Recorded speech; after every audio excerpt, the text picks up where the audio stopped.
แกรนด์สตอรี่อย่าลืมกดติดตามแล้วกดกระดิ่งตรงนี้สวัสดีครับตรงครับแกรนครับวันนี้ DIY ของเล่นสนุกของเราคือหนังสติ๊กไม้ไอติมนี่เท่มากเลยเท่จริงๆเลยเนี่ยก่อนอื่นไปดูวิธีการทำกันเลยไปเลย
ำเสร็จแล้วใช่ไหมครับพี่ตูนแล้วเอาไง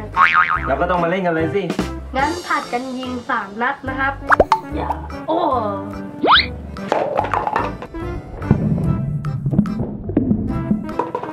เดอะแมทริกซ์จะได้แล้ว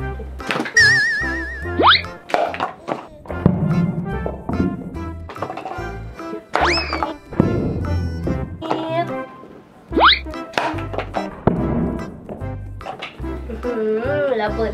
ไม่แพ้กันโอ้พี่ตูนอันนี้สนุกมากๆเลยพี่ตูนใช่เพื่อนๆคนไหนถ้าไม่ได้ลองทำเล่นเนี่ยคนนั้นพลาดป้า